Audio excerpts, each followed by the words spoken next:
할렐루야. 하나님이 우리에게 주신 복된 날, 좋은 날입니다.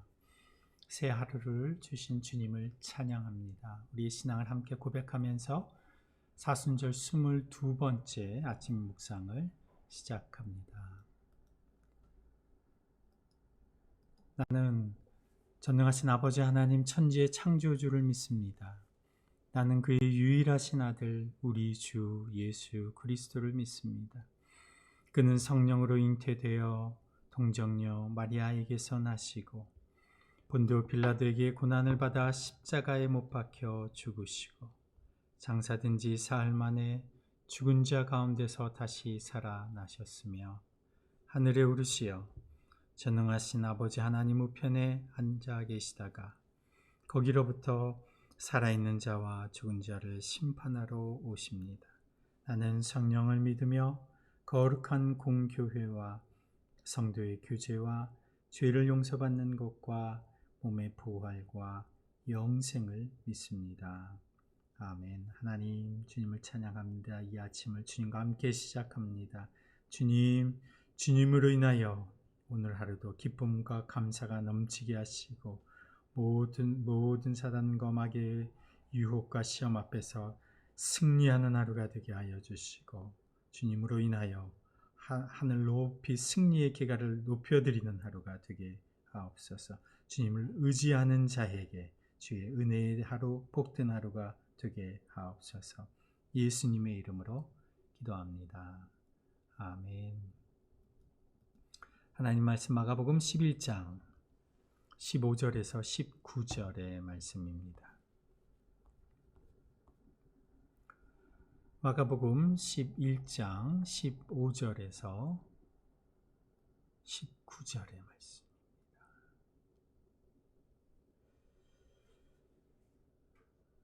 (11장 15절) 그리고 그들은 예루살렘에 들어갔다. 예수께서 성전에 들어가셔서 성전 뜰에서 팔고 사고 하는 사람들을 내쫓으시면서 돈을 바꿔주는 사람들의 상과 비둘기를 파는 사람들의 의자를 둘러엎으시고 성전 뜰을 가로질러 물건을 나르는 것을 금하셨다. 예수께서는 가르치시면서 그들에게 말씀하셨다. 기록한 바 내 집은 만민이 기도하는 집이라고 불릴 것이다 하지 않았느냐. 그런데 너희는 그곳을 강도들의 소굴로 만들어버렸다. 대제사장들과 율법학자들이 이 말씀을 듣고서는 어떻게 예수를 없애버릴까 하고 방도를 찾고 있었다. 그들은 예수를 두려워하고 있었던 것이다. 무리가 다 예수의 가르침에 놀라고 있었기 때문이다. 저녁 때가 되면 예수와 제자들은 을의 성 밖으로 나갔다. 아멘.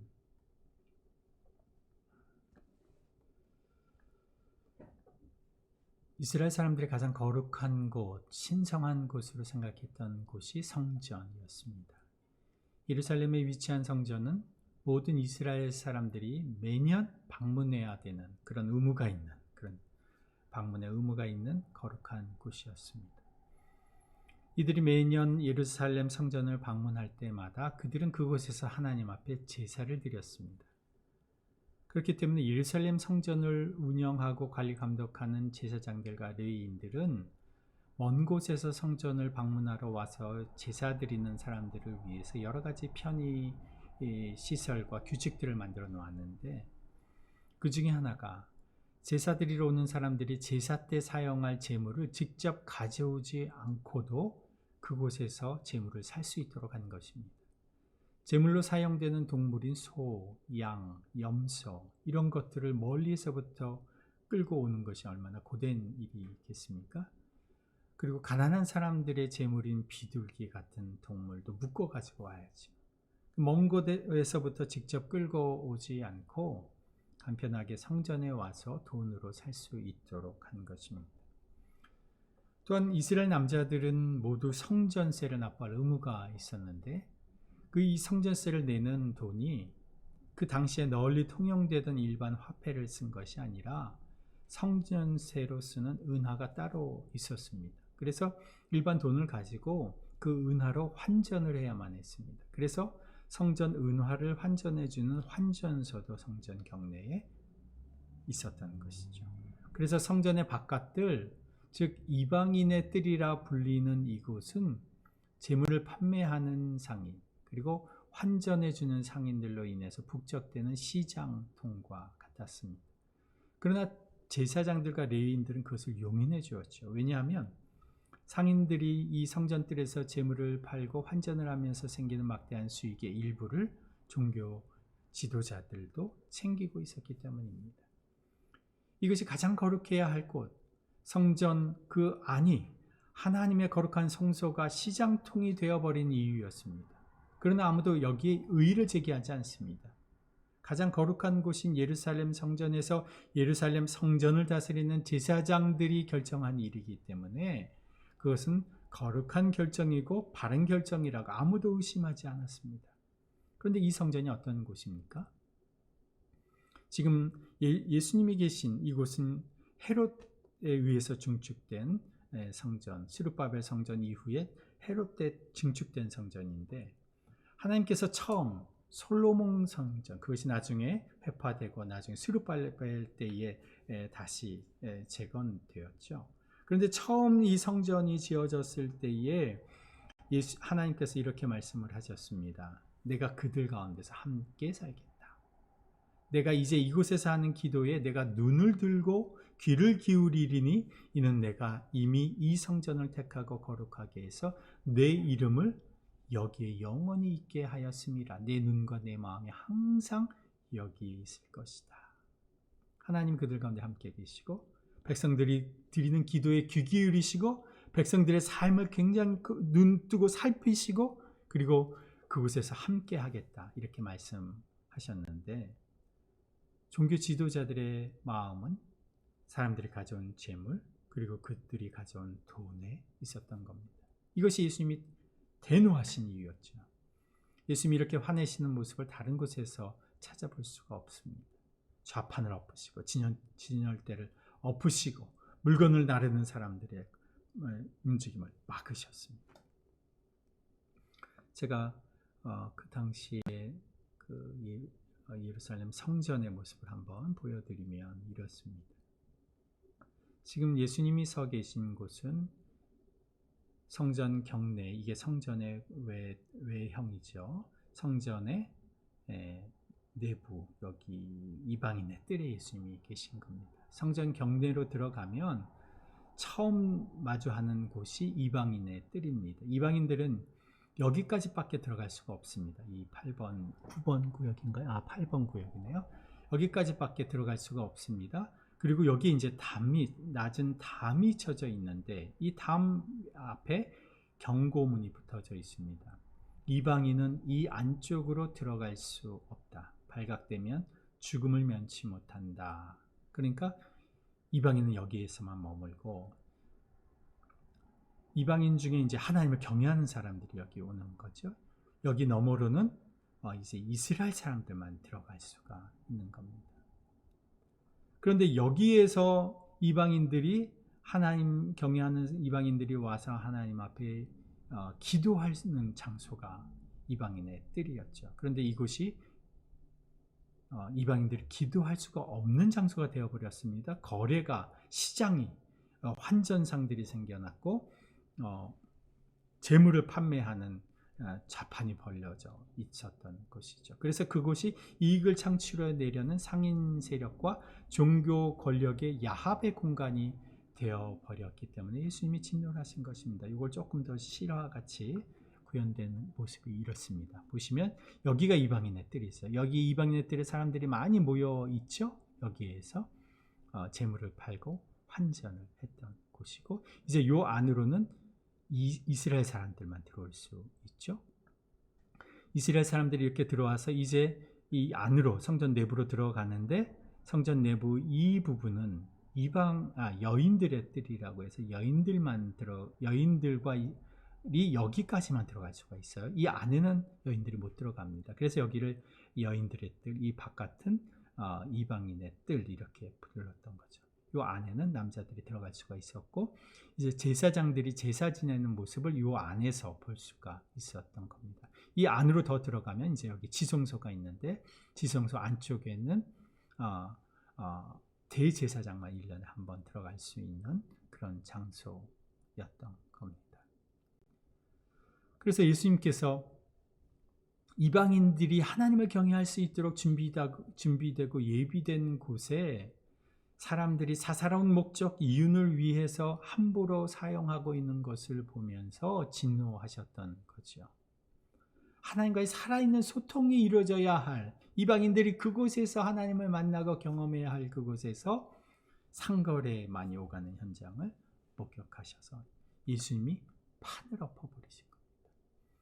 지금 코로나 이 시대에 판이 엎어졌습니다. 기존에 유지되고 있던 모든 시스템이 다 엎어져 버렸습니다. 기존에 튼튼하게 유지되어 오던 종교 시스템의 판도 다 엎어져 버렸습니다. 사람들을 질식하게 하고 강도들의 소굴이 되어버린 잘못된 종교 시스템, 그리고 그것과 결탁한 이익 세력이 견고하게 만들어 놨던 판이 엎어져 버린 것이죠. 그렇다면 예수님이 펼치시는 새로운 판이 무엇이냐? 17절에 예수님께서는 가르치시면서 그들에게 말씀하셨다. 기록한 바 내 집은 만민이 기도하는 집이라고 불릴 것이다. 예수님이 말씀하신 이 말씀은요, 성경 각주에 기록되어 있는 것처럼 이사야서 56장 7절을 인용하신 말씀입니다. 그 내용을 읽어드리면 제가 이렇습니다.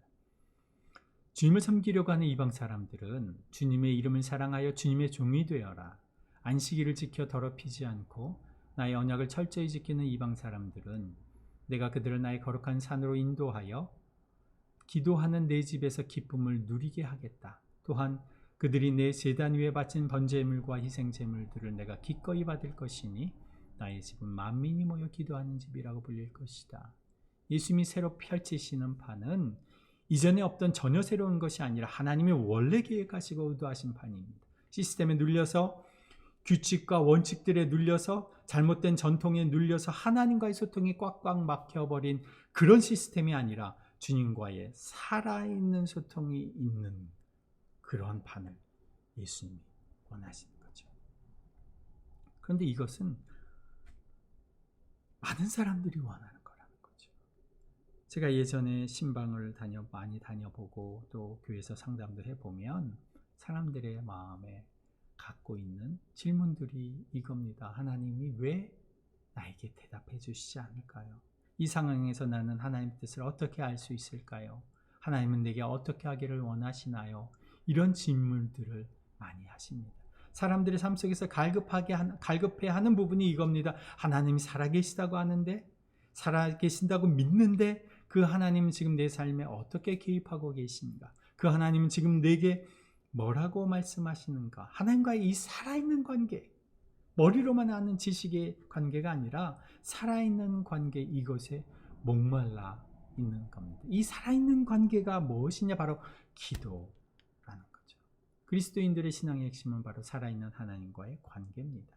이 살아있는 하나님과의 관계를 회복시켜 주시기 위해서 오신 분이 예수님이시고, 그 예수님이 우리와 하나님과의 관계를 회복시키신 사건이 바로 복음의 내용입니다. 이 하나님과의 회복된 관계를 설명하는 용어가 구원이요, 영생이요, 천국이요, 하나님의 나라입니다. 이 신앙의 핵심은 바로 살아있는 하나님과의 관계입니다. 그래서 살아계신 하나님과의 관계가 살아있으면 살아있는 신앙이고, 하나님과의 관계가 소원하거나 과거형에 머물러 있으면 그 사람의 신앙은 죽은 신앙인 거죠. 우리와 하나님과의 관계는 어떻습니까?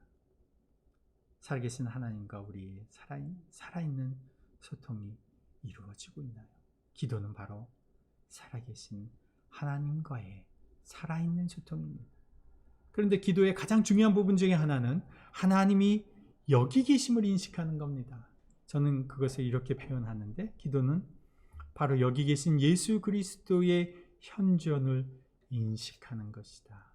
우리가 사명선언서 매주마다 우리가 함께 모여서 고백하는 사명선언서에 나는 예수 그리스도의 현존을 날마다 인식하겠습니다, 이렇게 고백하지 않습니까? 기도가 바로 예수 그리스도의 현존을 인식하는 겁니다. 여기서부터 기도가 출발하는 겁니다. 눈을 감고 혹은 눈을 뜨고 있더라도 주님의 이름을 부르며, 예수님, 여기 우리 가운데 계신 주님, 우리 가운데 말씀하시고 우리를 다스려 주시고 우리를 주장하여 주십시오 라고 말하는 우리의 고백은 결코 허공으로 날아가는 없어져 버리는 고백이 아니라 바로 영으로 함께 계시는 그분에게, 예수님에게 전달되고 우리와 함께 계신 그분이 우리를 주장하심을 경험하게 되는, 인식하게 되는 고백이 되는 겁니다. 이것이 기도요, 살아있는 기도의 힘입니다. 처음에는 한 사람으로부터 시작하지만 예수 그리스도에 대한 인식은 내 혼자 고백할 때는 불완전하고 안정되어 있지만 공동체 안에서 함께 고백하고 함께 인식되고 함께 그 예수님의 현존을 경험하게 되면 이 예수님은 우리 모두가 부인할 수 없는 확고한 현재형의 사실이 되는 겁니다. 예수 그리스도의 현존이 공동체 안에 함께 하시면, 각 개인의 삶에 함께 하시면 그 하나님의 역사가 나타나기 시작합니다. 부활하신 예수님이 하늘로 승천하시고 나서 마가복음 16장 20절에 보면 사람들이 예수님이 이제 하늘로 승천하셨는데 성경은 이렇게 표현합니다. 그들은 나가서 곳곳에서 복음을 전파하였다. 주님께서 그들과 함께 일하시고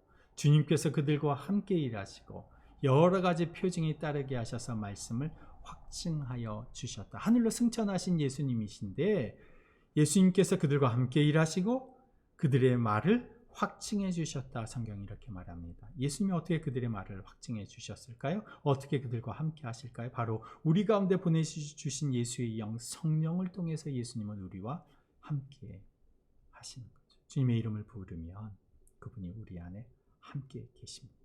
우리 안에 계심을 나 한 사람뿐만이 아니라 공동체의 구성원이 모두 동일하게 인식하고 고백하게 되면 그 공동체는 주님이 일하시고 주님의 말씀이 확증되는 공동체가 되는 겁니다. 이것이 내 집은 만민이 기도하는 집이라고 불릴 것이다. 예수님이 말씀하신 이유이기도 합니다.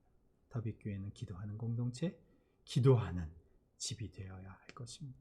예수 그리스도의 현존을 공동체적으로 인식하고 그리스도를 드러내는 공동체가 되어야 할 것입니다. 우리 인생도 마찬가지죠.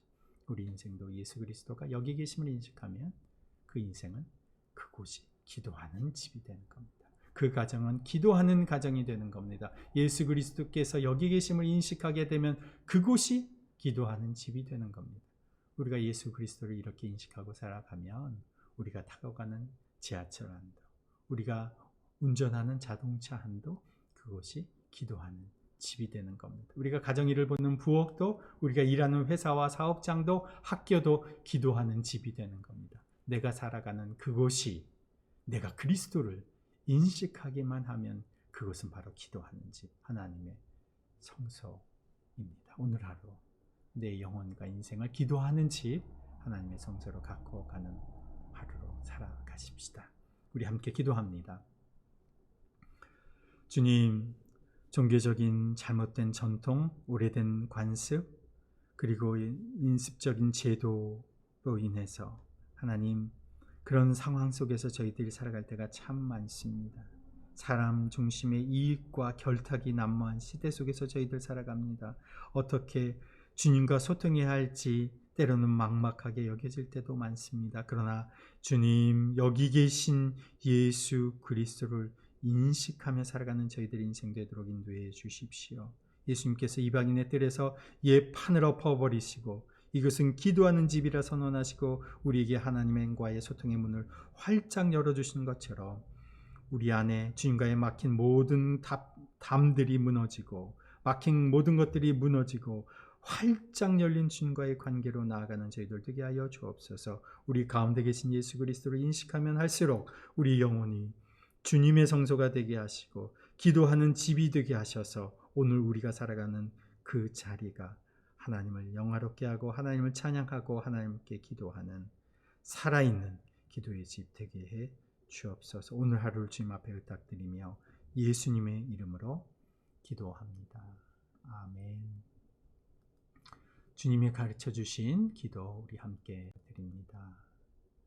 하늘에 계신 우리 아버지, 아버지의 이름을 거룩하게 하시며 아버지의 나라가 오게 하시며 아버지의 뜻이 하늘에서와 같이 땅에서도 이루어지게 하소서. 오늘 우리에게 일용할 양식을 주시고 우리가 우리에게 잘못한 사람을 용서하여 준 것 같이 우리 죄를 용서하여 주시고 우리를 시험에 빠지지 않게 하시고 악에서 구하소서. 나라와 권세와 권능과 영광이 영원히 아버지의 것입니다. 아멘. 묵상과 기도의 제목 보시면서 우리 기도하시겠습니다.